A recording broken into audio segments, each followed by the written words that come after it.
สมก่อนได้พี่น้องจะไปขั้นสมกินได้ปะครับสวัสดีเด้อพ่อแม่พี่น้องเมื่อทุกคนมาเก็บพักพี่น้องมานี่ขึ้นจาก ตัดเขาเมื่อยพี่น้องไก่สิแล้วแหละตัดเขากะอีกมืออื่นซ้ำมาเบิ่งผักขอยมันใหญ่เมื่อแล้วเด้พี่น้องผักกาดเหลือน้ำท่วมว่างั้นแหละนี่พี่น้องผักกาดข่อยมันใหญ่แล้ววันนี้เหลือจากน้ำท่วมถ้าน้ำบ่ท่วมนี่โอ้ยพี่น้องเอาไปกับบ่ทนดอกพุ่นข่อยว่านแถวนั้นแถวโกนห้วยนะแต่ว่าปู๊ดอย่างโน่นที่ว่าเห็นนี่คือเขียวอยู่พุ่นไหลไกลๆพุ่นแม่นพักข่อยเมิดเลยพี่น้องมันใหญ่แล้ววันนี้หลังจากที่น้ำขึ้นมางวดสองมาถ่วมพี่น้องมาถ่วมแล้วก็มันก็ยังเหลือหลายเติบดอกนี่เห็นปะสวยงามอยู่พี่น้องมันใหญ่เมื่อแล้วบัดนี้มันใหญ่เมื่อแล้วมาเก็บก่อนสิเก็บไปกินกับปนนะพี่น้องเก็บไปกินกับปนช่วงนี้ก็ยังบ่ทันมีขีบลงเด้อพี่น้องก็ขอโทษขออภัยน้ำพี่น้องหลายเพราะว่ายังยากหลายพี่น้องอยากน้ำให้น้ำหน้าแหละบ่ได้ไปถ่ายขีบเก็บผักก่อนพี่น้องอยากน้ำเข่าพี่น้องเข่าท่านได้แล้วเฮ็ดออกก็บ่ได้ไปหาเฮ็ดบดออกเด้อพี่น้องแต่ว่าบ่ได้ไปถ้าไปหามันก็จะได้หลายอยู่เด้อพี่น้องเฮ็ดบดมันใหญ่เลยเด้ผักนี่ก็ได้ป้าไว้นี่ก่อน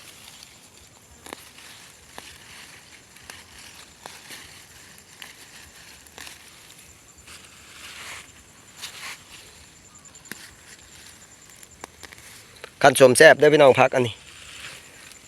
ผักกาดยังก็ผักกาด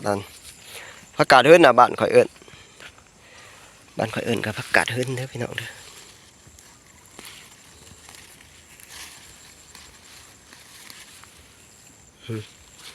พอดีขันชมแล้วนะ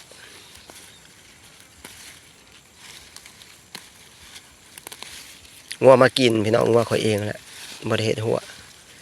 วานถิ่มไว้โลดเหลืองัวกินค่ะคนจะได้กินลงมาเมื่อวานนี่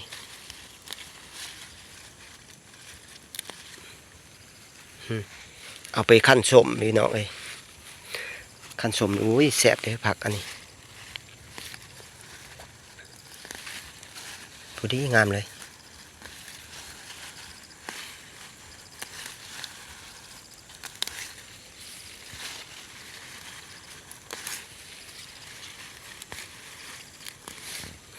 โอ้ยหิน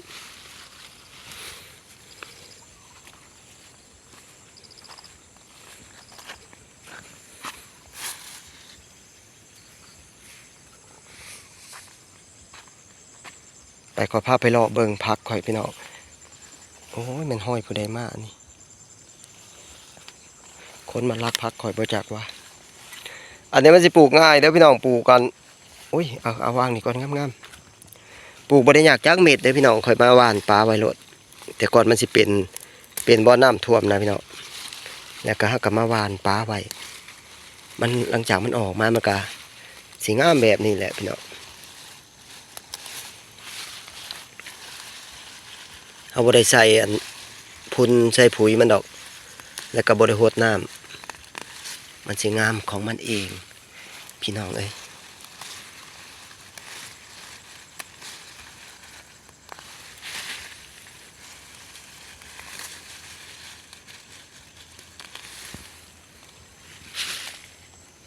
ปลาไว้ก่อน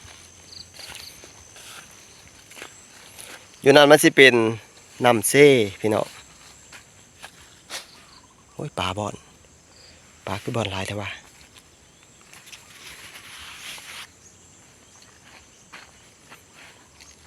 นี่แต่ก่อนนี่เต็มผักข่อยแถวนี่แล้วน้ำมาขึ้น2 เทื่อบัดนี่เห็นบ่มันขี้ลายหมดเลยน้ำท่วมมันก็คืนพี่น้องเดี๋ยวมันก็สิงามดอกอีกประมาณ4-5 มื้อเขียวกลุ่มแล้วพี่น้องมีแต่ผักข่อยได้นี่เสียดายแถวนะน้ำท่วมหมดพี่น้องน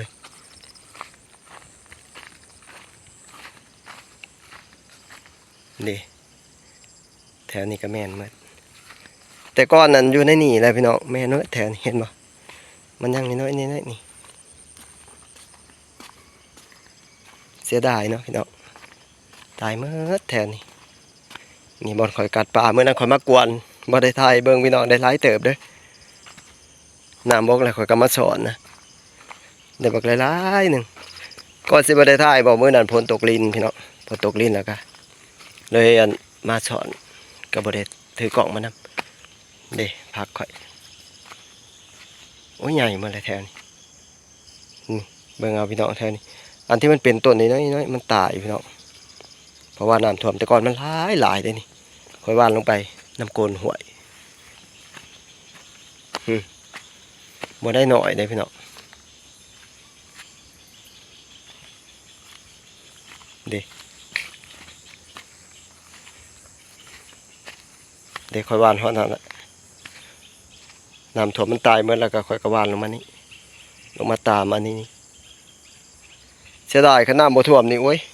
เอาไปขายบ่ได้หมดเด้อพี่น้องฝากข่อยไปเก็บผักก่อนเก็บผักอีกก่อน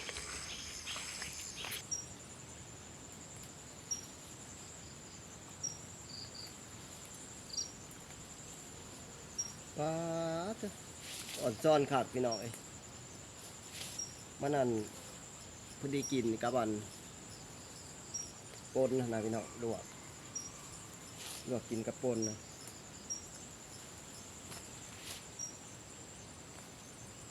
ว่ามากินเมื่อวานนี่บักหลายนี่เสียดายเลย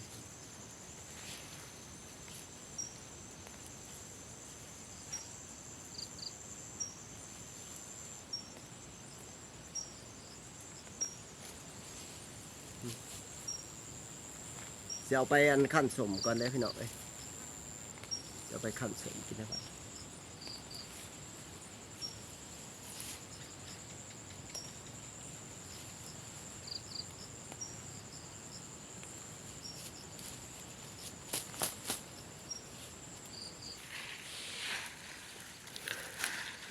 เดี๋ยวพออะไรพี่น้องซ้ำนี่เดี๋ยวเมื่อไหร่จะมาเก็บไม้เบื้องทงขอถือมา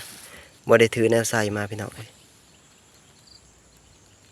อีก2-3 มื้อขอสิพามาเบิ่งว่ามันสิใหญ่จำนั้นมันใหญ่ไวๆเด้อพี่น้องไปเมื่อบ้านนี้พี่น้องสิเมื่อกัน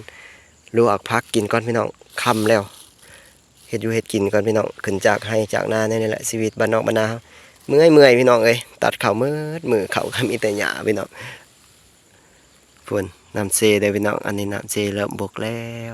อะไรพี่น้องสำหรับคลิปนี้ก็ขอจบคลิปลงเพียงเท่านี้เด้อพี่น้องขอบคุณทุกกำลังแรงใจทุกคอมเมนต์ทุกการติดตามรับชมเด้อพบกันคลิปหน้าสบายดีสวัสดีครับ